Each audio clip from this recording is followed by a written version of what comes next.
Hello friends, class 10th का exercise 7.2 का question number 1 समझेंगे।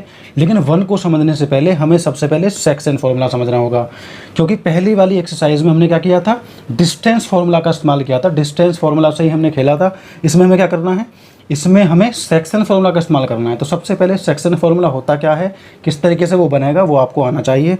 तो मैं एक एग्जाम्पल लेता हूँ, ठीक है, उसके माध्यम से समझाऊँगा। जैसे मान लो कोई भी 2 पॉइंट हैं, एक हो गया ये वाला पॉइंट और एक हो गया ये वाला पॉइंट, ठीक है। तो ये हो गया ए पॉइंट और ये हो गया बी पॉइंट।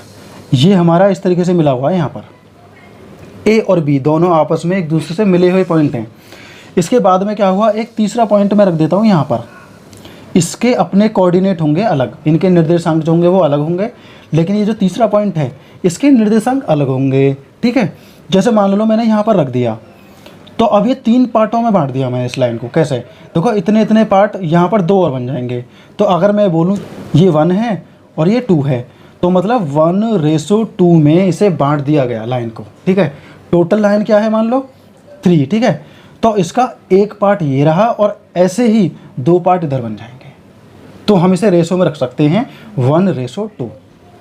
जैसे इसे ए बोला गया है, इसको बी बोला गया है, इसी तरीके से इन दोनों को M1 और M2 बोला जाएगा, ठीक है ना। इसे M1 और M2 से हम इसे प्रदर्शित करेंगे। जैसे हम इसके X1 Y1 से करते हैं, इसके X2 Y2 से, मतलब पहले वाले का ये हो गया हमारा X1, ये हो गया हमारा Y1, ये हो गया X2 और ये हो गया Y2। इसी तरीके से जो अंदर के जो रेशो बनेंगे सेक्शन फॉर्मूला में, उसे हम M1 और M2 से दर्शाएंगे। जैसे कि क्वेश्चन नंबर 1 में बोला गया है कि find the coordinate of the point which divides the join of. ये 2 पॉइंटों पर लाइन जॉइन है। मान लो ये वाला ए पॉइंट है, ये वाला बी पॉइंट है। मतलब इसका ग्राफ में कुछ और पॉइंट बन सकता है, लेकिन समझाने के लिए मैं आपको दिखा रहा हूँ, ठीक है ना। मान लो ये वाला पॉइंट ये है और ये वाला पॉइंट ये है। अब इसने बोला है इन द रेशो 2.3, मतलब इस लाइन को 2.3 के रेशो में डिवाइड कर दिया जाए। तो 2.3 के रेशो में अगर हम डिवाइड करते हैं इसे, तो वो कोऑर्डिनेट कौन से होंगे, हमें वो कोऑर्डिनेट निकालने हैं। जैसे कि पहला कोऑर्डिनेट इसका -1, इसका है क्या 7 है। y1 का, x1 का कितना है -1, y1 का कितना है 7, x2 का कितना है 4, y2 का कितना है -3। इसी तरीके से ये वाला जो पॉइंट है हमारा, इसे हम m मान सकते हैं। तो इसको अगर हम m मानते हैं तो इसके पॉइंट क्या है, सबसे पहले हम इसके कोऑर्डिनेट लिखते हैं। तो कोऑर्डिनेट लिखे जाएंगे -1, ये हो गया 7, और b के हो गए हमारे यहाँ पर 4 और ये हो जाएगा 3। इसके कोऑर्डिनेट हो गए। इसके कोऑर्डिनेट हम मान लेते हैं यहाँ पर 2:3। तो 2:3 देखो इस तरीके से 2:3। तो मैं 2:3 नहीं लिखूँगा, मैंने यहाँ पर ये पॉइंट यहीं पर मान लिया और इसके कोऑर्डिनेट मान लिए x और y। x और y मान लिए, क्योंकि मुझे मालूम नहीं है इसलिए मैं x और y से ही इसे दिखा दूंगा, ठीक है दोस्तों। इसके बाद में क्या करना है, देखो हमें सबसे पहले सेक्शन फार्मूला बनाना आना चाहिए। तो सेक्शन फार्मूला बनेगा कैसे, देखो सबसे पहले हमें x के लिए बनाना है। सबसे पहले x के लिए, तो सिर्फ x के लिए कैसे बनाएंगे, तो हम यहाँ पर लिखेंगे ब्रैकेट के अंदर। तो क्या लिखेंगे, हमें सबसे पहले लिखना है M1। तो M1 ये रहा और M2 ये रहा, ठीक है। तो हमने यहाँ क्या किया, पहले हमने लिखा M1, फिर लिखा X2 प्लस, X2 में आएगा ना। उसके बाद में हमने क्या लिखा प्लस, फिर M2 हो गया, फिर X1 हो गया। मतलब पहले तो M1 था और X2 था, बीच में प्लस लगा के फिर M2 कर दिया और X1 कर दिया। मतलब पहले X ज़्यादा था, M कम था, अब M ज़्यादा है और X कम है। इस तरीके से मतलब 2 और 1 में हमने दिखा दिया।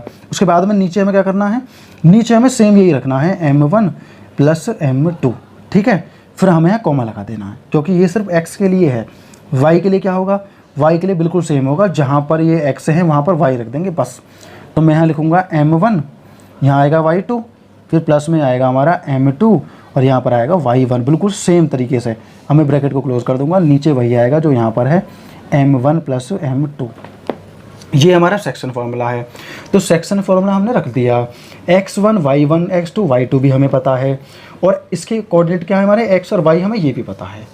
तो अब हम क्या करेंगे, अब हम सेक्शन फार्मूला में इसे रख देते हैं, सॉल्व करना शुरू कर देते हैं। तो देखो इसे सॉल्व कैसे करेंगे, हमें पता है कि 2 और 3 के रेशो में है। तो इसका मतलब ये वाला जो x है हमारा 2 हो गया और ये वाला जो y है हमारा कितना हो गया 3 हो गया। इस तरीके से लिखेंगे हम, ठीक है। तो हम लिखना शुरू करेंगे। तो M1 क्या है हमारा 2 है, तो मैं यहाँ लिख लेता हूँ, x y में नहीं M1 M2 में लिखता हूँ इसे, M1 और M2, M1 M2। तो अब m1 m2 इसमें रखेंगे, x1 x2 रखेंगे, y1 y2 रखेंगे और सॉल्व करना शुरू कर देंगे। तो इसके बाद में क्या होगा, देखो m1 क्या है हमारा 2, तो मैंने क्या किया 2 की गुणा करी किस में, x2 में। x2 क्या है हमारा, x2 है हमारा 4, तो मैं लिख देता हूँ 4 प्लस m2 क्या है हमारा, m2 है हमारा 3, तो 3 की गुणा करनी है किस में करनी है, x1 में। तो x1 क्या है माइनस का 1, तो मैंने ऐसे लिख दिया अपॉन का m1 m2, नीचे वही लिखना है 2 + 3, यहाँ पर कॉमा ही आएगा क्योंकि ये x वाला हो जाएगा कोऑर्डिनेट, y वाला जो x वाला है यहाँ आ जाएगा, y वाला यहाँ आ जाएगा। ये रेशो रखने के बाद ही दोस्तों आ पाएगा, ठीक है एक्चुअल। तो अब m1 क्या है हमारा 2 है, 2 की मल्टीप्लाई करनी है किस में, y2 में। y2 क्या है हमारा देखो माइनस का 3, मैं लिख देता हूँ माइनस का 3 प्लस m2 क्या है हमारा, m2 है हमारा यहाँ पर 3, 3 की गुणा करनी है किस में, y1 में। तो y1 क्या है हमारा 7, ठीक है। अब नीचे हमारा सेम आएगा 2 + 3, ये तो सेम रहेगा ना हमारा। इसके बाद हम क्या करेंगे, 4 दूनी 8 हो जाएगा और ये माइनस का 3 आएगा हमारा, माइनस का 3, तो ये माइनस का 3 आ गया यहाँ पर। नीचे हमारा कितना आएगा 5 आएगा, कॉमा 3 दूनी 6 हो गया, माइनस का 6 और ये प्लस का हो गया 21, नीचे हमारा 5 आएगा, ठीक है। यहाँ पर हमारा कितना बचेगा 5 बचेगा, नीचे भी 5, तो ये इससे कट जाएगा एक बार। यहाँ पर बचेगा हमारा 15, नीचे 5 है हमारा, ये कट जाएगा हमारा 3 बार। तो ये यहाँ पर 1 आ गया, यहाँ पर 3 आ गया, तो हमारा आ जाएगा 1, 3। मतलब पहला वाला जो होता है वो x के लिए होता है, तो x बराबर कितना आ गया 1 आ गया। दूसरा वाला y के लिए होता है, तो y कितना आ गया 3 आ गया।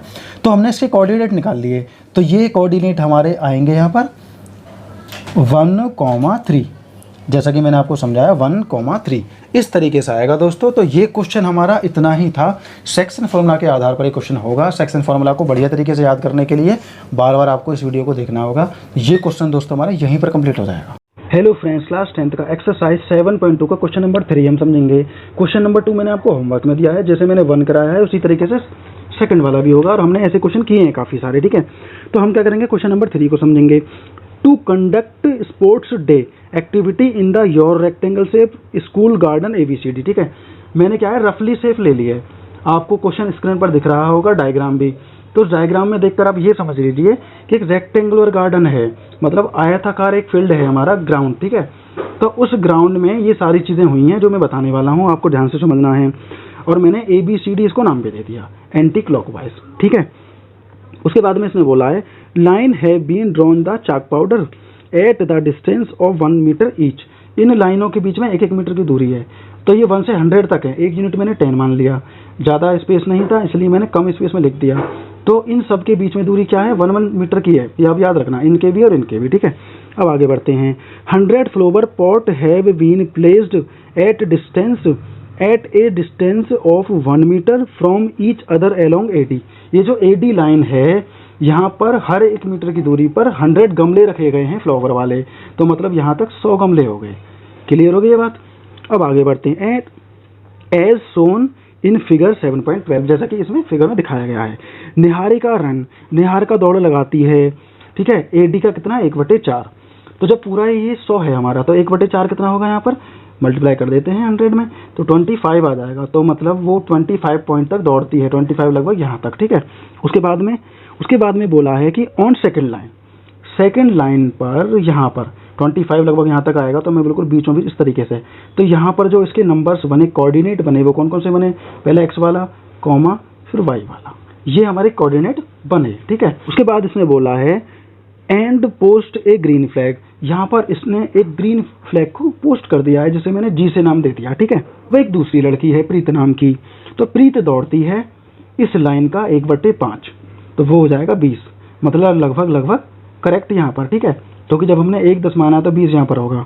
उसके बाद में कौन सी लाइन पर है वो, the distance AD on the 8th line, ठीक है। AD से दौड़ती है, यहाँ से A से D की तरफ दौड़ती है 8th लाइन पर, मतलब यहाँ पर। तो इसके बीच में यहाँ पर लगभग पॉइंट हमारा बनेगा। तो ये कोऑर्डिनेट क्या बन जाएंगे हमारे, पहले 8 आएगा फिर आएगा 20, ये हमारे दोनों कोऑर्डिनेट हो जाते हैं इसके, ठीक है। इतना क्लियर हो गया। उसके बाद में इसने बोला what is the between distance both flag, इसने रेड फ्लैग को यहाँ पोस्ट किया है, तो इन दोनों के बीच में दूरी बतानी है। जब इन दोनों के बीच में दूरी बताएंगे तो वही बात आई ना, हमें डिस्टेंस फॉर्मूला लगाना है, सबसे पहले डिस्टेंस फॉर्मूला। उसके बाद में आगे पढ़ते हैं।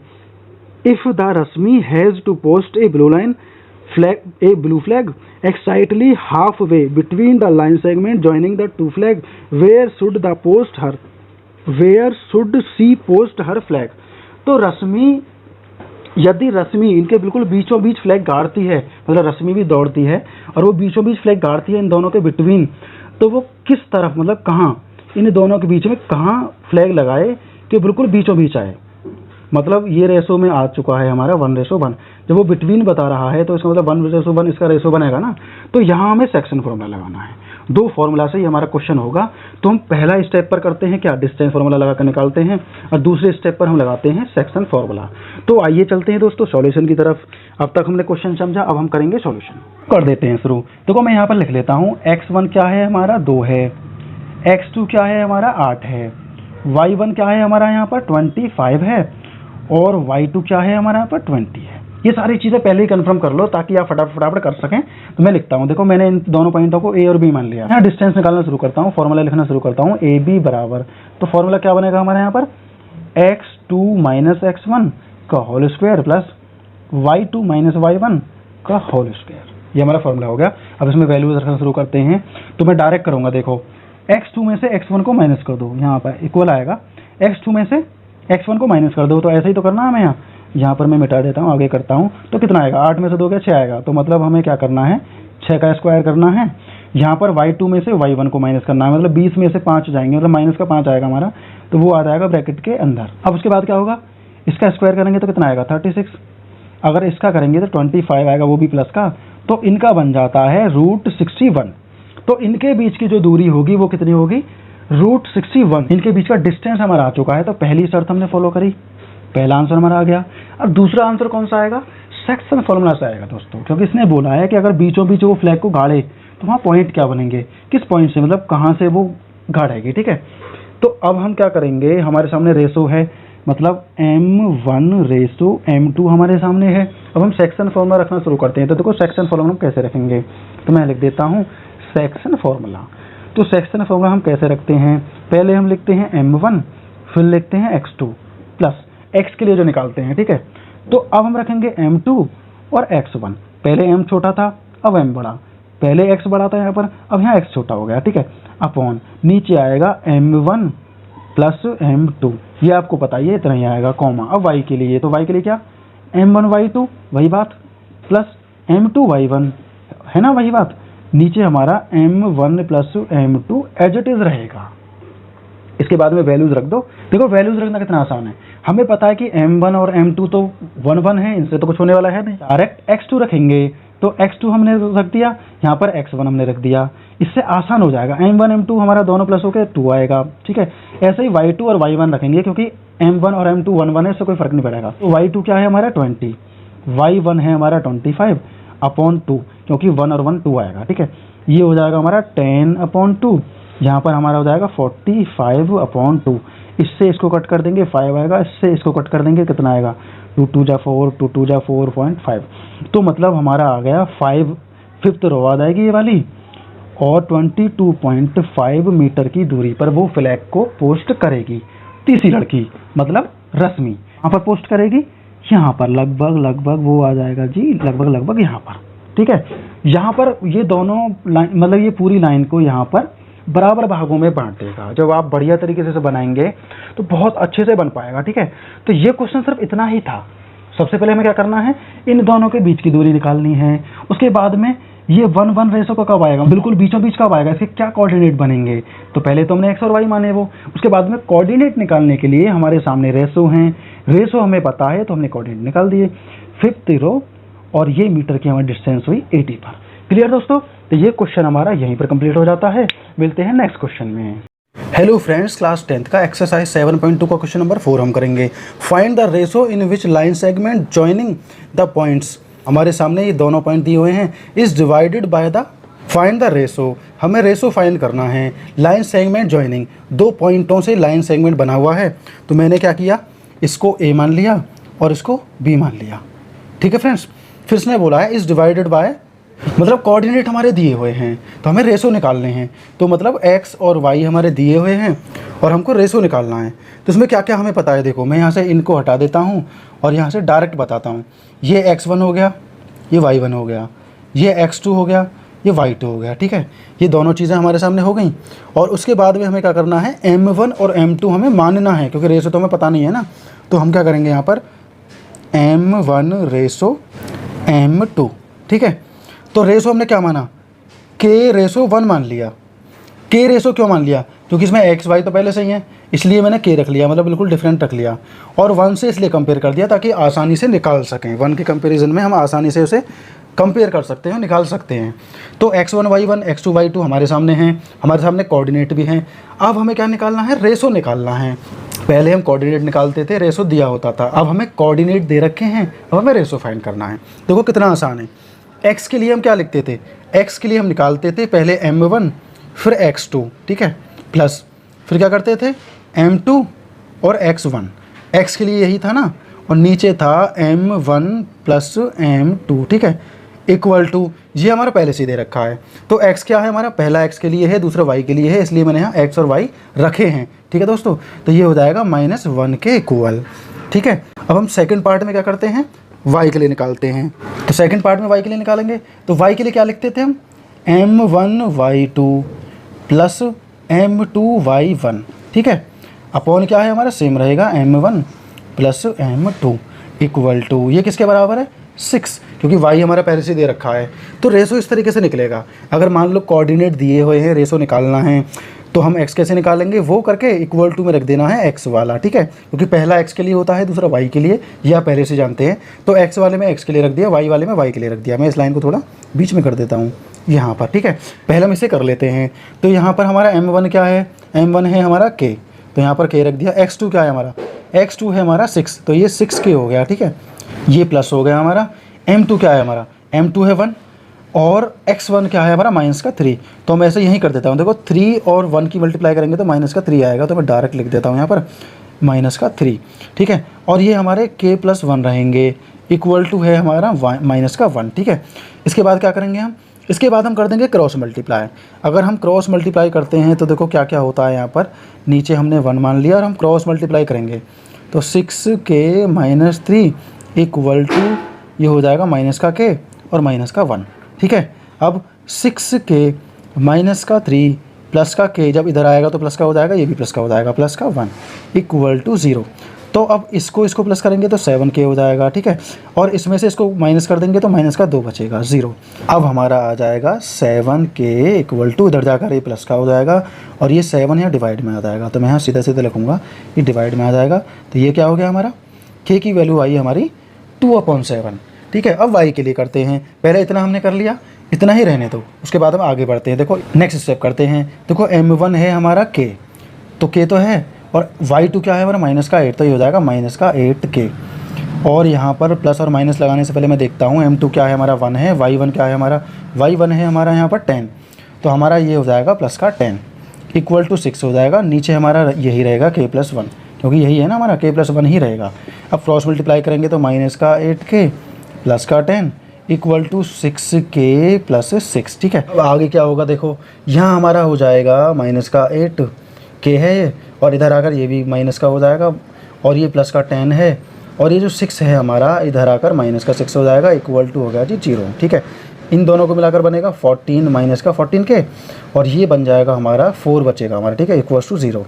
अब इसे इधर ले जाएंगे तो -4 हो जाएगा, तो -14k इक्वल टू -4, तो मैं माइनस यहाँ से कट कर सकता हूँ, और k इक्वल टू आ जाएगा 4/14, 2 2 जा 4, 2 7 जा 14, तो यहाँ पर भी हमारी k की वैल्यू आई है 2/7। तो इतना हमें पता चल चुका है, k की वैल्यू क्या है 2/7। अब हम रेशो निकालेंगे। तो रेशो निकालने के लिए हमें क्या पता है, हमें पता है, मैं यहाँ पर जगह कर लेता हूँ, तो यहाँ पर मैं बना लेता हूँ इस तरीके से, ताकि आप लोग आसानी से समझ पाएँ। तो हमने क्या माना है यहाँ पर, देखो k/1 माना है, k की वैल्यू क्या है 2/7 है। अब हमें पता है कि ये रेशो का मतलब है अपॉन में, तो मैं अगर इसे ऐसे लिख दूँ 2/7/1, ठीक है, और उसके नीचे एक और मान लूँगा। मैं क्यों मान लूँगा, क्योंकि मुझे 4 करने हैं, ठीक है भाई। 2/7 तो है, ये एक भी नीचे आ गया, रेशो का मतलब यही तो होता है ना अपॉन में। अब अंदर के अंदर और बाहर के बाहर इस तरीके से मल्टीप्लाई करेंगे, बाहर वालों की आएगी ऊपर, अंदर वालों की आएगी नीचे, तो कितना आएगा 2/7, इसका आंसर आ जाएगा दोस्तों 2/7। सिर्फ इतना ही आसान था, जिसमें कोऑर्डिनेट दे रखे हों, रेशो निकालना हो, तो हम इस तरीके से निकालते हैं। जिसमें रेशो दे रखा हो, कोऑर्डिनेट निकालने हो, ऐसा हम दोस्तों कर चुके हैं पिछले क्वेश्चंस में, तो आपको बेटर तरीके से समझ में आया होगा। तो ये क्वेश्चन दोस्तों हमारा यहीं पर कंप्लीट हो जाएगा। हेलो फ्रेंड्स, क्लास 10th का एक्सरसाइज 7.2 का क्वेश्चन नंबर 6 हम देखेंगे। 5 वाला आप कर लोगे, बहुत आसान क्वेश्चन था इसलिए मैंने छोड़ दिया, क्योंकि आप होमवर्क में भी कुछ ना कुछ करेंगे ना, हमको साथ में मिलकर करना है दोस्तों, ठीक है। तो इस क्वेश्चन को सबसे पहले समझते हैं। इफ़ 1 2 3 एंड 4 4 पॉइंट हमारे सामने दे रखे हैं। Are the vertex of a parallelogram taken in order find X and Y. हमने एक पैरेललोग्राम बना लिया, जिसे हम हिंदी में बोलेंगे समांतर चतुर्भुज, ठीक है। एक पैरेललोग्राम बना लिया, उस पर 4 पॉइंट मैंने रख दिए, ए बी सी और डी। पहले को ए मान लिया, दूसरे को बी मान लिया, तीसरे को सी मान लिया, चौथे को डी मान लिया, इस तरीके से। और मैंने एंटी क्लॉकवाइज इस पर रख दिया, ठीक है। तो ये हमारे सामने पैरेललोग्राम बना। हमको इतना पता होना चाहिए कि जो इसके डायगोनल होते हैं, इसका जो विकर्ण होता है, इसको बराबर 2 भागों में बांटता है। मान लो इस डायगोनल को ले लेते हैं, ठीक है। ये डायगोनल क्या करता है, इसको बराबर भागों में बांट देता है। ये वाला डायगोनल क्या करेगा, ये बराबर भागों में बांट देगा। डायगोनल का मतलब होता है विकर्ण, ये आपको पता होना चाहिए, ठीक है ना। इतनी चीज़ें तो कंफर्म हो गई। अब हमें क्या करना है, एक्स और वाई की वैल्यू निकालनी है। जैसे कि यहाँ पर हमारा एक्स है, इसके साथ वाई है, तो हमें ये बताना है कि यहाँ पर जो एक्स है वो क्या है और वाई की वैल्यू क्या है। बहुत आसान है। सबसे पहले हम निकालेंगे एक्स के लिए वैल्यू। स्टेटमेंट, गिवन, प्रूफ, वो सब आप लिखेंगे। आगे बढ़ते हैं सॉल्यूशन की तरफ। स्टेटमेंट नहीं छोड़नी दोस्तों, आपको पूरी स्टेटमेंट लिखनी है। तो मैं एक्स के लिए निकालता हूँ। तो एक्स के लिए देखो, एक्स कहाँ पर है। एक्स के लिए देखेंगे तो पहला देखेंगे तो पहला एक्स ये है, तो मैं यहाँ लिख दूंगा एक्स प्लस, यहाँ पर एक्स क्या है 1/2, क्योंकि हाफ कर रहा है ना ये, इक्वल टू। अब दूसरा देखते हैं, देखो यहाँ पर एक्स क्या है 4 और यहाँ पर क्या है 3, तो मैं लिख दूंगा 3 + 4, ठीक है, /2। ये भी हाफ हाफ हो जाएगा। और हमको बताया कि ये जो है कट जाएगा, इक्वल टू से पहले लाके काटता तो ये सामने डायरेक्ट काट दिया ना। अब हमारा यहाँ पर आया x + 1 = 7, क्या होगा 1 उधर जाकर माइनस हो जाएगा, तो हमारा यहाँ पर 6 आ जाएगा। तो x की वैल्यू क्या आई हमारे यहाँ पर 6 आई, तो यहाँ पर हम लिख देंगे 6, ठीक है भाई। x की वैल्यू मैं यहाँ पर बना देता हूँ, x = 6। अब y और निकालना है दोस्तों हमें, तो y को भी सेम ऐसे ही निकालेंगे। भाई पहले x के होते हैं, दूसरे y के होते हैं, तो हम दूसरा पकड़ेंगे। देखो कहाँ से शुरू करेंगे हम। देखो यहाँ क्या है y के लिए 6 है हमारा, 6 प्लस यहाँ क्या है y के लिए 2 है। उसी तरीके से हाफ हो जाएगा जैसे कि हमने यहाँ किया था, क्योंकि डायगोनल इसको आधा आधा बांट देते हैं बराबर 2 भागों में। इसके बाद में देखो क्या आता है, यहाँ y के लिए 5 है, यहाँ y है, तो यहाँ लिख देते हैं 5 + y/2, ये दोनों। अब ये दोनों उसी तरीके से कट जाएंगे जैसे कि ऊपर काटे थे मैंने। हमारे यहाँ पर बचेगा 8 हो जाएगा ना, प्लस होकर ये हो जाएगा हमारा 5 + y। तो मैं यहाँ पर लिख सकता हूँ 8 - 5, y की जो वैल्यू आ जाएगी दोस्तों वो कितनी आ जाएगी 3 आ जाएगी। तो मैं यहाँ पर रख देता हूँ y = 3। तो x की वैल्यू 6 आई है और y की वैल्यू 3 आई है दोस्तों, यही हमें निकालना था। तो ध्यान रखना, पैरेललोग्राम जो होता है उसके डायगोनल उसे बराबर 2 भागों में बांट देते हैं, इसीलिए इस तरीके से हुआ। सिर्फ इतना सा क्वेश्चन था ये, x और y की वैल्यू निकाली, हमारा क्वेश्चन हो चुका है। पूरी स्टेटमेंट लिखना। तो दोस्तों ये क्वेश्चन हमारा यहीं पर कंप्लीट हो जाता है। मिलते हैं नेक्स्ट क्वेश्चन में। हेलो फ्रेंड्स, क्लास 10th का एक्सरसाइज 7.2 का क्वेश्चन नंबर 8 हम करेंगे। सभी क्वेश्चंस को हमने बढ़िया तरीके से समझा। हमने पहले डिस्टेंस फार्मूला यूज़ किया, उसके बाद अब हम कर रहे हैं सेक्शन फार्मूला। तो सबसे पहले क्वेश्चन को समझते हैं। If A and B are, 2 points हैं हमारे सामने रेस्पेक्टिवली, इसका मतलब क्या हुआ क्रम से है, पहला ये हो गया, दूसरा ये हो गया, A and B. Find the coordinate of P such that, मतलब हमें पी के कोऑर्डिनेट पता करने हैं। किस कंडीशन में, A P = 3/7 AB and P lie on the line segment A। P जो है, देखो मैं आपको समझाता हूँ पहले। सबसे पहले तो मैंने क्या किया, 2 पॉइंट लिए इस तरह से, A एंड B, इन दोनों पॉइंटों को मैंने मिला दिया, एक लाइन सेगमेंट हुआ, ठीक है ना। इस लाइन सेगमेंट पर मैंने कहीं पर भी एक पॉइंट ले लिया P, लगभग मान लो मैंने यहाँ पर ले लिया। तो जो A के कोऑर्डिनेट हैं वो हैं -2 -2। इस तरह से जो B के कोऑर्डिनेट हैं वो हैं 2 और -4, मतलब 2 और -4। क्लियर है। इसके बाद में क्या होता है कि ये P है हमारा पॉइंट, जो P जो है वो किस पर है, AB सेगमेंट पर। तो मैंने यहाँ रख दिया, अंदाजे से रख दिया, ये फिक्स नहीं है, ठीक है ना। इसके बाद में इसके हमें कोऑर्डिनेट पता नहीं है, तो हम क्या करेंगे, x और y मान लेंगे। मतलब पहला x के लिए होगा, दूसरा y के लिए होगा, इसीलिए मैंने x और y माना। समझ गए ना किस लिए माना, ये मैंने x और y इसलिए माना क्योंकि पहला x के लिए होता है, दूसरा y के लिए होता है। इतना हमने समझ लिया। तो अब हमें क्या करना है, इनका रेशो पता करना है इससे, ये हमारे सामने जो इन्फॉर्मेशन दी गई है ना, इससे हम रेशो पता करना है। उसके बाद में एक्चुअल कोऑर्डिनेट निकालने हैं, जैसा कि इसने बोला है find the coordinate of P. ठीक है, तो अब अगर ये इस तरह से रखी गई है तो हम इसके कोऑर्डिनेट निकालेंगे। तो कोऑर्डिनेट निकलेंगे किस तरह से, तो आइए सॉल्यूशन की तरफ चलते हैं। इतना तो आप लोगों को समझ में आया ना। इसके बाद में हमें क्या करना है, सबसे पहले हमें क्या करना है, इससे रेशो निकालना है। तो देखो रेशो निकालने के लिए मैं क्या करूँगा, ए पी इक्वल टू 3/7 और ए बी है हमारे सामने। ठीक है, अब हम क्या करेंगे, अगर मैं ए बी को इधर ले आऊँ तो ये हमारा हो जाएगा A P upon A B, क्योंकि उधर मल्टीप्लाई में इधर आकर डिवाइड में हो गया। ये हो गया हमारा 3/7, करेक्ट। इसके बाद हम क्या करेंगे, ये हमारा पहला स्टेप हो गया। अब हम क्या करेंगे, इस पूरे को पलट देंगे। पूरे को कैसे पलटेंगे, ए बी को पूरे को ऊपर ले जाइए और ए पी को नीचे ले जाइए। इस तरह से 7 ऊपर चला जाएगा, 3 नीचे आ जाएगा। ऐसा क्यों होगा, क्योंकि पूरी लाइन सेगमेंट हमारी ए बी है, तो हमने ए बी से ही शुरुआत की। तो ए बी को हमने ऊपर कर दिया और ए पी को हमने नीचे कर दिया। इस तरह से 7 ऊपर चला गया और 3 नीचे आ गया। ठीक है, ये हो गया हमारा पहला स्टेप, इसका पहला स्टेप। ठीक है, उसके बाद हम क्या करेंगे, ए बी के हम टुकड़े कर देंगे। कैसे, अगर हम करें A P plus P B तो भी ए बी होगा, मतलब इन दोनों को प्लस करके तो ए बी बनना है ना पूरा लाइन सेगमेंट। तो अगर मैं यहाँ पर लिख दूँ A P plus P B या बी पी, कोई ना, इससे कोई फ़र्क नहीं पड़ेगा। और नीचे मैं करूँगा ए पी, ये ए पी दोनों में है, ए पी दोनों में है ना भाई, इसका ये एलसीएम लेकर आया होगा तो ये दोनों में है। तो इसका मतलब A P upon A P और P B upon A P, अगर मैं ऐसा करूँ तो भी कोई फ़र्क नहीं पड़ेगा, वो अगले स्टेप में करते हैं।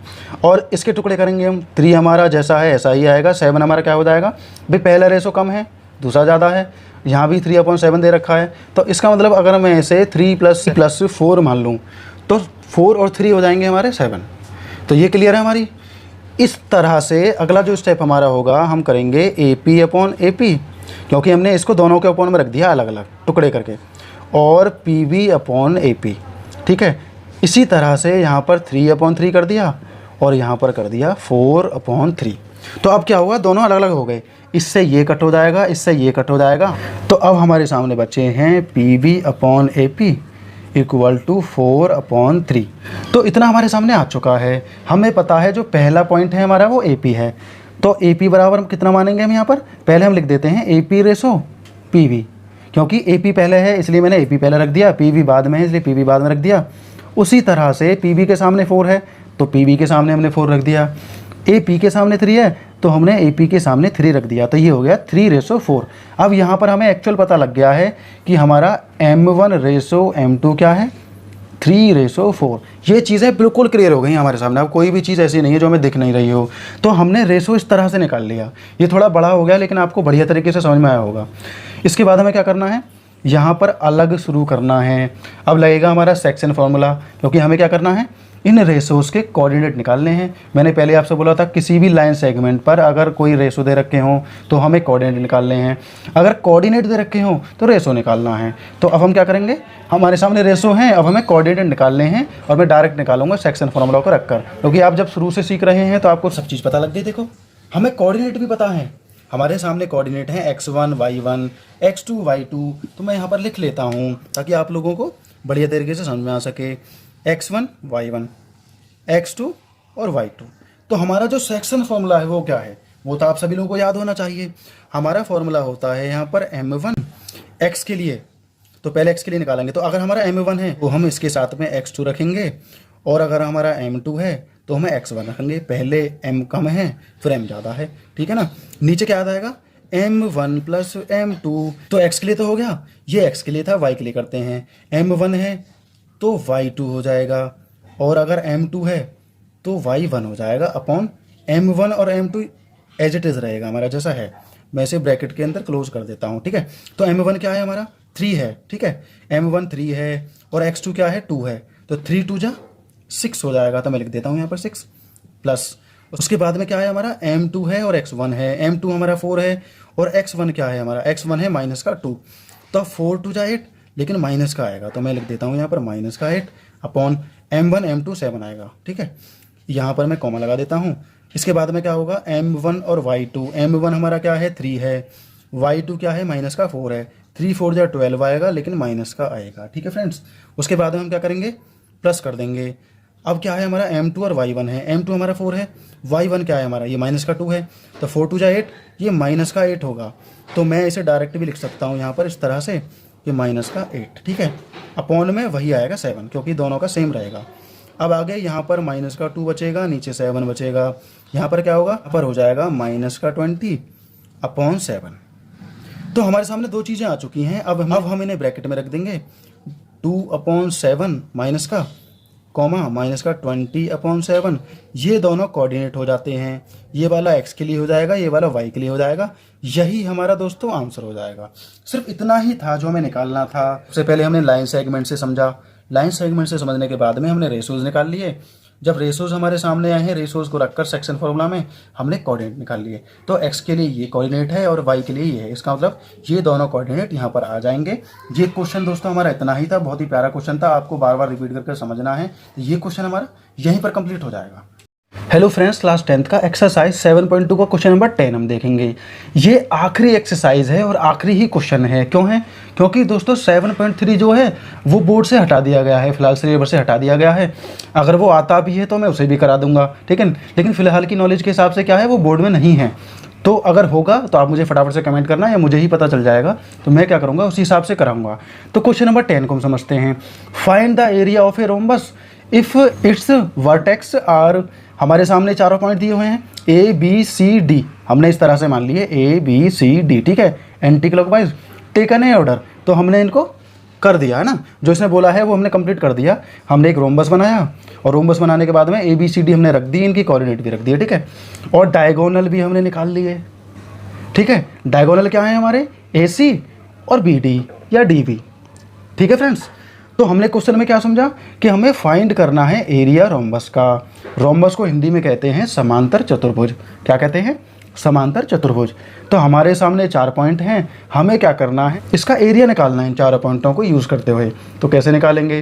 तो आपको फॉर्मूला याद आ रहा होगा रोम्बस का। एरिया ऑफ ए रोम्बस का फॉर्मूला होता है 1/2 और प्रोडक्ट डायगोनल्स, मतलब 1/2 ऐसे मैं मान सकता हूँ, 1/2 इंटू ए सी इंटू बी टी, मतलब इन दोनों की मल्टीप्लाई करके हम इनका आधा कर दें तो हमारा इसका एरिया आ जाएगा रोम्बस का, ठीक है। तो इस तरह से ही हमें निकालना है फ्रेंड्स। तो सबसे पहले हम क्या करेंगे, AC की दूरी निकालेंगे, मतलब AC निकालेंगे डिस्टेंस फार्मूला से, फिर हम BD निकालेंगे डिस्टेंस फार्मूला से। इन दोनों को अलग अलग निकालेंगे। जब ये दोनों अलग अलग हमारे आ जाएंगे तो फिर हम एरिया ऑफ ए रोम्बस लगा देंगे, मतलब एरिया ऑफ ए रोम्बस निकाल देंगे इस फार्मूला से। तो आइए चलते हैं सॉल्यूशन की तरफ। तो सबसे पहले मैं क्या करूँगा, पहले मैं निकालूंगा ये वाले डायगोनल का, इस वाले विकर्ण का। तो मैं निकालूंगा यहाँ पर AC, ठीक है। तो फॉर्मूला तो आपको याद होगा अच्छे से, भूले तो नहीं होंगे ना भाई। हमारा फॉर्मूला है x2 - x1 का whole square plus y2 - y1 का होल स्क्वायर। ये पूरा हमारा है कंप्लीट, ठीक है। अब यहाँ पर x1 y1 हम देखते हैं क्या क्या हैं। तो ये है हमारा x1, ये है हमारा y1, ये है हमारा x2 और यहीं पर है हमारा y2। क्लियर हो चुका है। और इसके लिए बाद में देखेंगे, पहले ये करते हैं हम। तो हमारे यहाँ पर पहला क्या है, x2 है, तो x2 क्या है, -1। तो मैं यहाँ पर रख दूंगा -1, ठीक है। और x1 क्या है हमारा 3, तो मैं यहाँ पर लिख दूंगा -3 की पावर 2। और ये पूरे पर है दोस्तों, इस तरीके से, ये ध्यान रखना। तो यहाँ पर प्लस हो जाएगा। उसके बाद में y2 क्या है हमारा, y2 है हमारा 4, तो मैंने 4 रख दिया माइनस। y1 है हमारा 0, तो 0 से कोई फ़र्क नहीं पड़ेगा, तो ये हो जाएगा 2, ठीक है। तो हम आगे बढ़ते हैं। देखो माइनस माइनस प्लस हो जाएंगे, 4 हो जाएगा। 4 का अगर मैं स्क्वायर करूँगा तो क्या आएगा, 16 आएगा, ठीक है। प्लस यहाँ पर भी 4 है तो इसका भी 16 आएगा। तो 16 और 16 दोस्तों 32 हो जाएगा। तो मैं यहीं रख देता हूँ। तो यहाँ पर हमारा आ जाएगा 32। अगर मैं इसे रूट के बाहर निकालूँ तो हमारे यहाँ पर कितना आ जाएगा, तो 32 का हमारा बैठेगा, 4 हमारा बाहर आ जाएगा और 2 हमारा अंदर रहेगा, क्योंकि 4 चौक 16, एक जोड़ा बाहर निकल कर आएगा, 16 दूनी 32, हो गया ना कंप्लीट। अब हम क्या करेंगे, अब हम दूसरे वाले का निकालेंगे। अभी हमने AC का निकाला है, फिर हम BD का निकालेंगे। तो ये दूसरा विकर्ण है हमारा BD। तो BD में मैं डायरेक्ट करता हूँ बिना फॉर्मूला रखे। तो हमारे यहाँ क्या आएगा, x2 में से x1 माइनस करना है अकॉर्डिंग टू फॉर्मूला। तो x2 क्या है हमारा, माइनस का 2, x1 है 4, ठीक है, की पावर 2। अब यहाँ पर हमारा y2 क्या है, -1 और y1 क्या है 5 की पावर 2। तो अब हमारा कितना आएगा, देखो ये 6 बन गया हमारा, 6 6 36 हो गया। इसी तरह से ये भी हमारा 6 हो गया, इसका भी 36 आएगा। टोटल हमारा हो जाएगा 72। मतलब 72 हो जाएगा। तो जैसे हमने इसको किया है ऐसे ही हम 72 को कर देते हैं। देखो इसका क्या आएगा, 6 हमारा बाहर आ जाएगा, 2 हमारा अंदर रहेगा, क्योंकि 6 के 2 पेयर बनेंगे, 6 6 36 और 2 72। जब 36 की 2 में मल्टीप्लाई करेंगे तो 72 आएगा ना। ये कंप्लीट हो गया हमारा। तो हमने दोनों डायगोनल्स निकाल लिए हैं। अब हम चलते हैं फॉर्मूला की तरफ। तो फॉर्मूला क्या है हमारा, 1/2 इंटू दोनों डायगोनलों की मल्टीप्लाई कर देनी है, मतलब दोनों विकर्णों की मल्टीप्लाई कर देनी है। या हम ऐसे कह सकते हैं कि दोनों विकर्ण्स की मल्टीप्लाई करके और 2 का डिवाइड कर देना है। दोनों कंडीशनों में बात हमारी वही रहेगी। तो हम चलते हैं आगे। तो हम लिख देते हैं यहाँ पर एरिया ऑफ ए रोम्बस। ठीक है, आप लिख देना पूरा area of a rhombus. Formula क्या है हमारा, 1/2 इंटू, देखो डायगोनल हमारे ए सी है और बी डी है, तो मैं उसी तरह से लिख देता हूँ A D into B D. ठीक है, ये दो इसके विकर्ण्स हैं, डायगोनल्स हैं। ठीक है, तो 1/2 मल्टीप्लाई, तो ए सी क्या है हमारा, मैं यहाँ उसी तरह से लिखूँगा जिस तरह से आया है। ठीक है, 2 मल्टीप्लाई, और ये हमारा क्या आया है अगला वाला, बी डी क्या आया हमारा, 6 रूट के अंदर आया है 2। आगे सॉल्यूशन करते हैं। देखो इससे हमारा ये कट हो जाएगा, तो यहाँ पर बचेगा हमारा 2। तो हमारा यहाँ पर बचा 2√2 मल्टीप्लाई 6√2। ठीक है, अब हम क्या करेंगे, इन दोनों की मल्टीप्लाई करेंगे। जब 2 की 6 में करेंगे तो कितना आएगा, 12 आएगा। और जब रूट की रूट में करेंगे तो हमें सीधा सीधा पता है कि रूट से रूट कट जाएगा, तो यहाँ सिर्फ हमारा कितना बचेगा, 2 बचेगा। तो टोटल हमारा 24 आ जाएगा।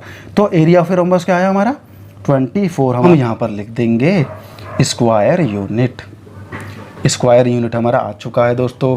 ये क्वेश्चन हमारा सिर्फ इतना ही था और ये एक्सरसाइज हमारी बिल्कुल समाप्त हो चुकी है। ये एक्सरसाइज ही क्या, ये पूरी यूनिट हमारी खत्म हो चुकी है 7.2 के साथ में।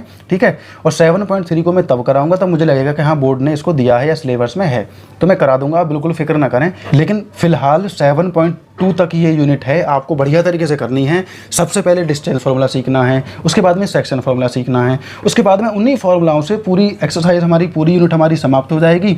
और ये क्वेश्चन भी हमारा बहुत बढ़िया था, आपको रिपीट करके बार बार देखना है जब तक समझ ना आए। मिलते हैं दोस्तों नेक्स्ट यूनिट में।